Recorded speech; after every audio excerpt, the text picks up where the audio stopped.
Before creating Retro Game Reviews podcast, I knew, of course, my podcast from last year's Second Yellow Card, so I knew the basics of making a podcast.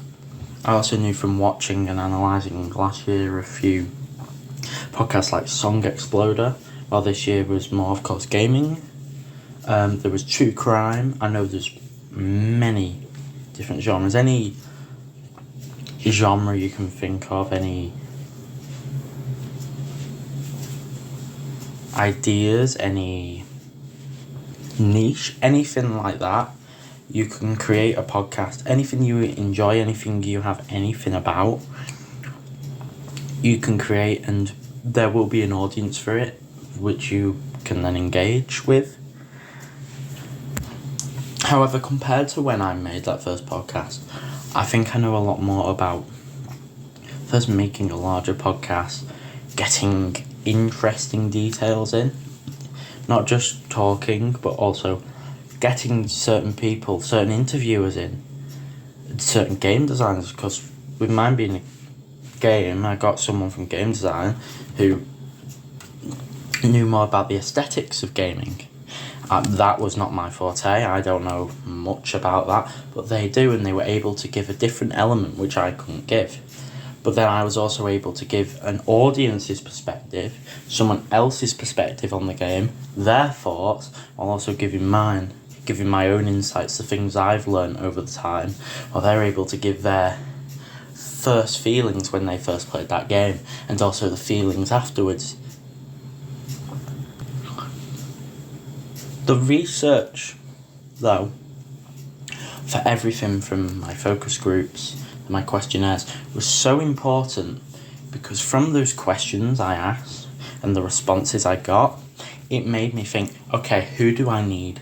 Because I can't just have myself for this podcast. I need someone else, or maybe two people, as I ended up getting. I need something which will engage the audience and give them a new, fresh perspective on a game that they love. Also, when it came to scripting was so key, because I had the script in front of me as I recorded. I was able to go back and things and look, and I'd edited multiple times beforehand to get the right, bounce for the podcast, because I didn't want it to just sound monotone and have no feeling. I needed something to give it an oomph. And how it was written, it was able to be not too much information to be an information overload, but enough for where the audience is like, oh, I didn't know that. But then you move on. Because if you stick on something for too long, people will start to get bored, think, what's the point? But if you move quick, you're able to keep on pushing them along as they get more and more interested about, oh, what happens next? What are they going to talk about next? What next interesting thing is there? And that's the same with the questions I asked. Because all the questions were specific, very specific to this game. Some were certain elements, some were just parts of the Batmobile or the chimneys outside the asylum. Such basic things like that. We were able to talk about, and it was little bits of information that not many people know. Because when they come into the game, they play it, they see it for what it is, at face value, which is great. But from us, we are able to see the face value and then look beyond it. We are able to look at all the development, all the little technical issues which maybe weren't technical issues. Because there were certain areas later on in the game where there's a glitch, but it's not a glitch. It was on purpose. It's part of the game, it's part of the story, it's part of the element. It was designed by the creators themselves, and it's those little things which I was able to use in the questions to get it out of my interviewees to make the audience engage and be interested and want to keep on watching for the 30 minutes.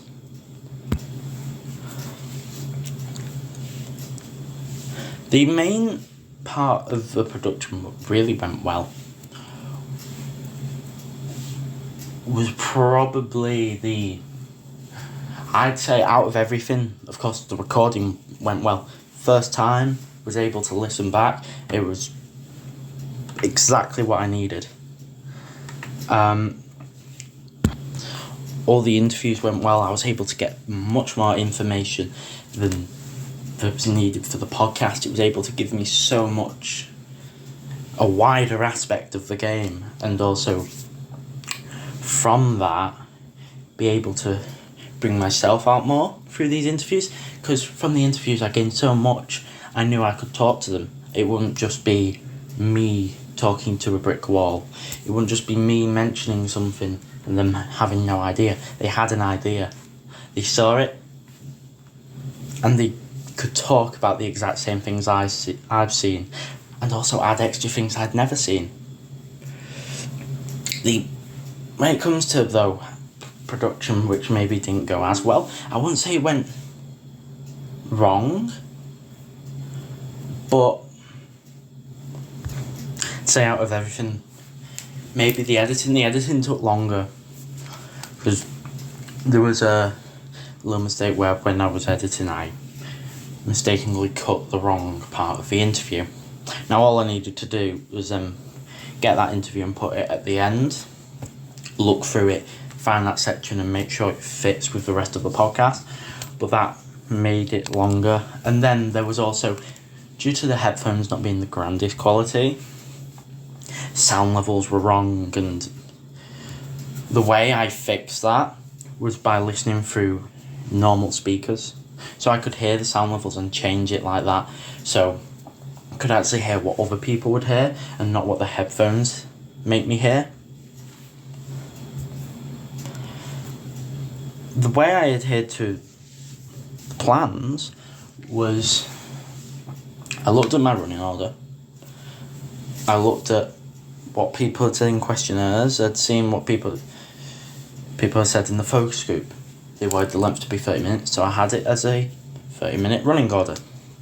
From there, I had my introduction, my music, the first introduction to the game, the first interview, and I had those timings. I then used those timings with my editing, looked at the timings on my running order and made sure it was the same as the editing. By the end, the timings from my running order were the same as the editing. 30 minutes for the running order, and the podcast is 30 minutes as well itself.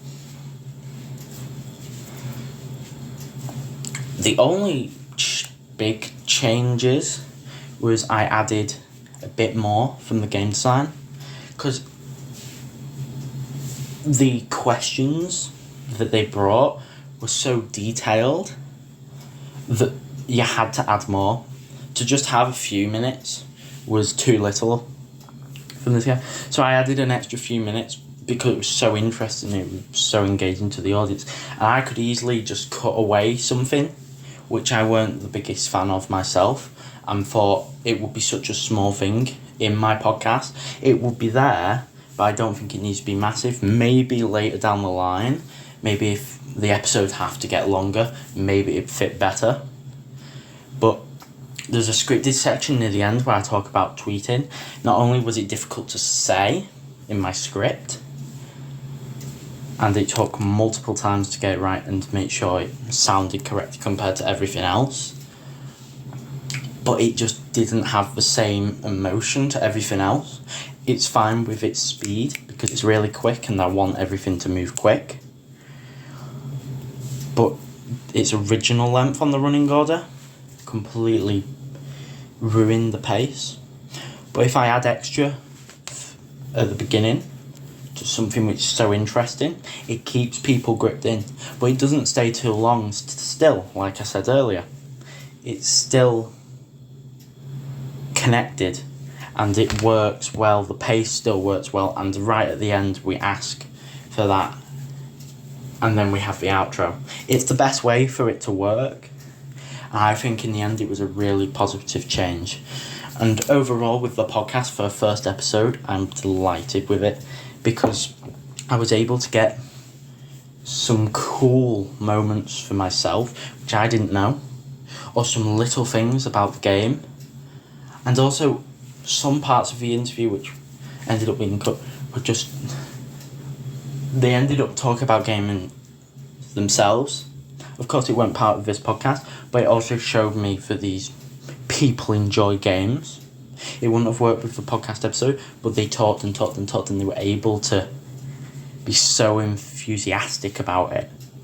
It made me enthusiastic, and it made me produce the best content I could and speak the best I could about many different aspects. When it comes to the analysis I did, of course, I then compiled codes and conventions. The ways it has been able to stick with that is in its structure, using its running order. Because all the podcasts I use had structured segments, so I've used these structured segments. I've used them in a way where the interview worked here, now we have a bit of a breather. Then the second interview begins. Then we have a little tweet introduction. We have certain aspects where we bring in the audio from the games. It brings in an extra incentive to listen. It brings in this nostalgia of the game. And then you have the outro. But in the outro, you make sure you mention next episode it'll have this, this, and this. And through that, you're able to make the audience go, oh, I can't wait for next week when I'm able to listen to this, this, and this. I'd say maybe, like I was saying earlier with the tweeting, I think I'd develop that further. If you were to make it a bit longer, or example, one of the segments, which of course you wouldn't need this time, one of the segments in this one is the introduction to the game, that's a whole 4-minute segment which I can take out and put this tweet segment, because I said in the tweets I'd mentioned certain parts of the game and it would bring the audience in where you can talk about the things they enjoyed. There's certain quotes. That's what I asked for the first one. Is in the first 30 minutes, what are your top 5 quotes? Because there's so many memorable quotes, even in the first 30 minutes. And from that, we could talk and mention how all these different people have all these different emotions about the game. For sound, I've used multitudes of sound. I've used audio for recording the audio for my interviews, but I've also used a music bed. The music bed is specific to the game, it'd be specific to the podcast episode. So once I move away from Arkham Asylum and I'd move to Arkham City, the music would change to Arkham City. It'd be the same for every game. The only music which will stay the same through every episode and every single season is the introduction and outro. It gives that familiarity, and it means people understand, okay, we're coming into the Retro Game Review podcast, I know this music. It gives little elements of different games. In that, it was Gears of War 3, it was Far Cry 3, and there was Assassin's Creed Syndicate, and there was also a bit of an element of Arkham City in there. So it had that little element of, we are starting with Batman, so I will add Batman to the introduction. These are all games that I'd end up talking about on this podcast at some point, because there's so much to talk about with them. So many intricate details in these games, so many people enjoy. And they're now reaching an age where there's people who have never played them, and maybe they, from that, can hear it and go, oh, that sounds interesting, I'd like to play that. And it can bring a new generation into the games I enjoyed and other people enjoyed.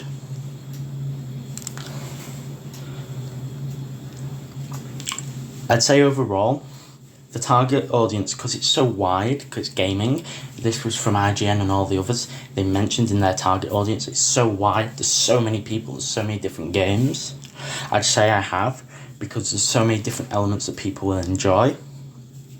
First off, for the younger audience, it's quick, snappy, because some people like that TikTok, low attention span style, they're able to get that information quick. They're able to go through it. Okay, it's 30 minutes, that's not long. You can also have it with the segments. You could listen to a segment, wait a day, listen to the next segment if you wanted to.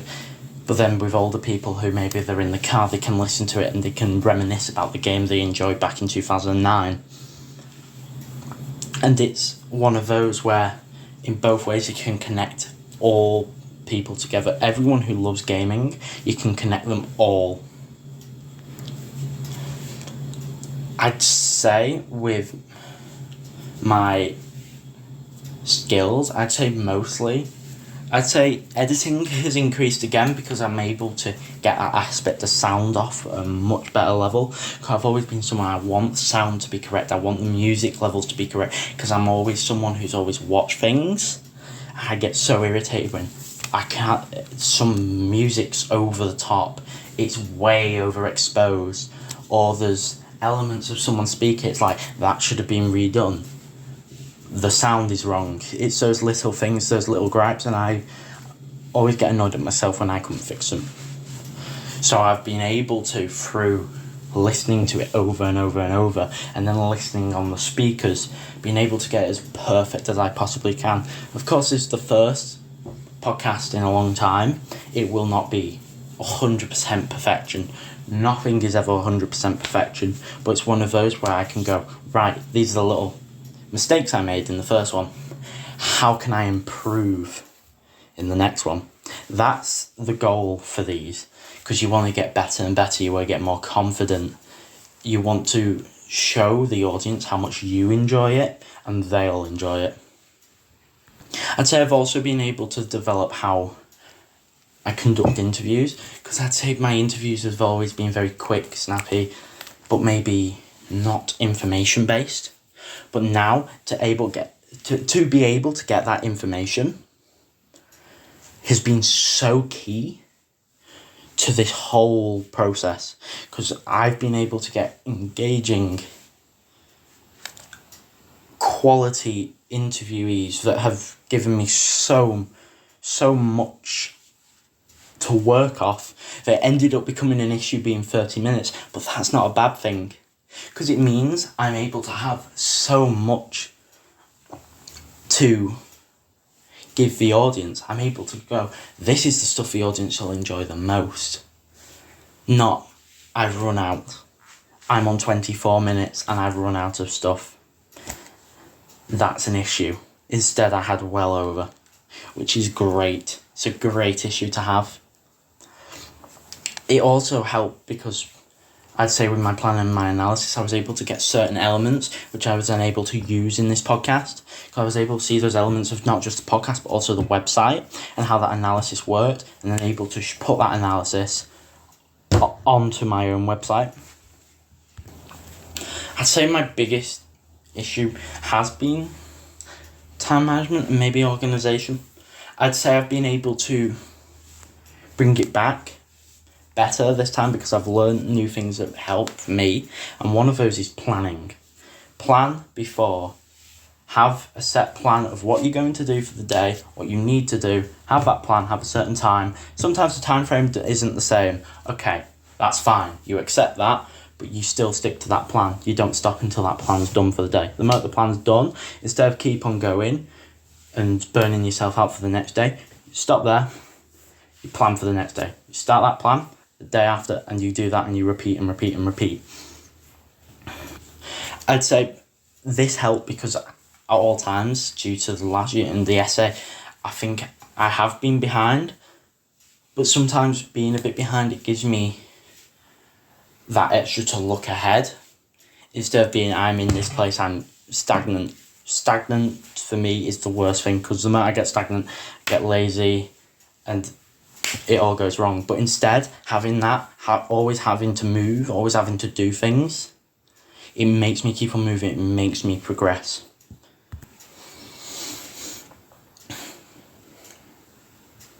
I'd say overall, the brief was a podcast, an audio-based podcast. I have made an audio-based podcast. I've made it on the proposal that I decided gaming podcast and the website. I've made a gaming podcast and a website. When it came to equipment, I mostly used Zoom recorders, phone, and Radio Room.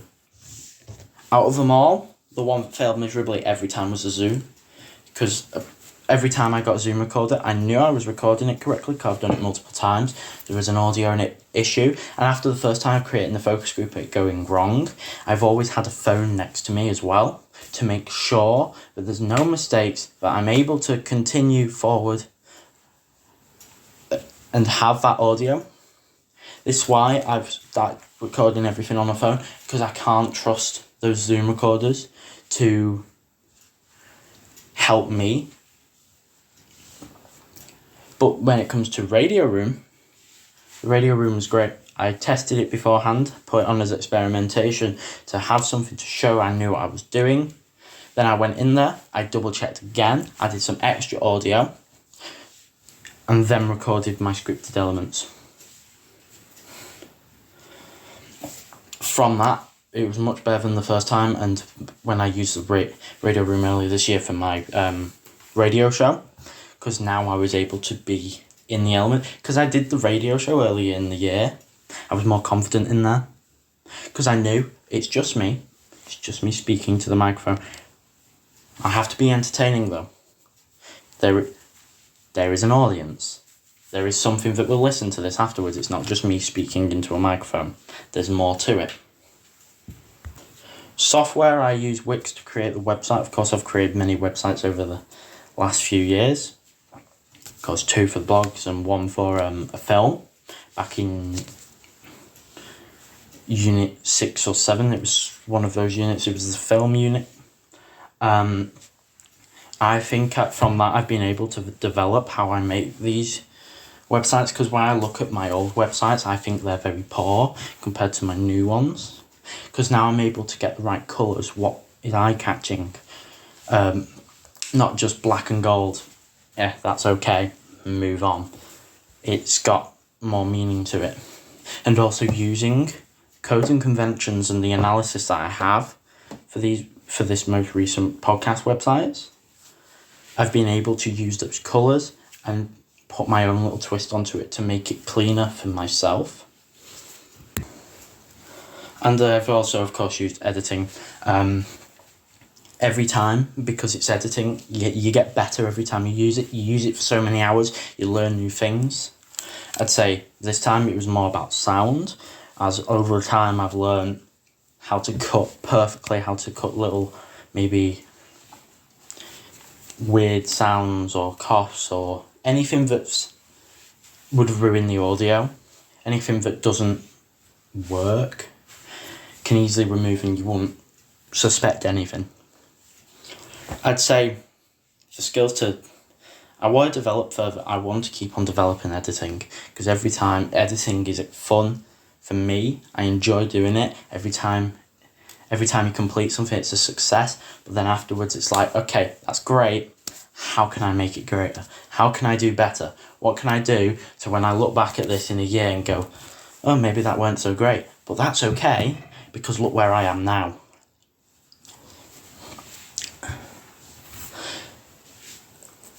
And from this, it's also the podcast, how I've made it, this process.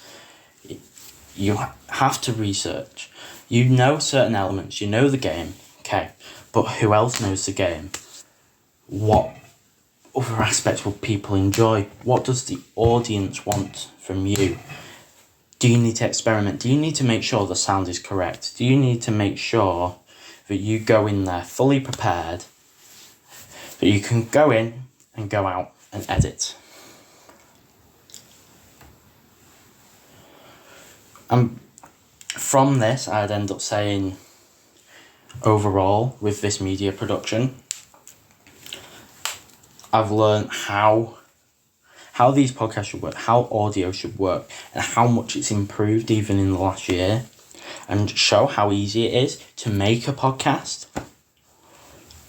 And from that, possibly garner that audience, get people intrigued,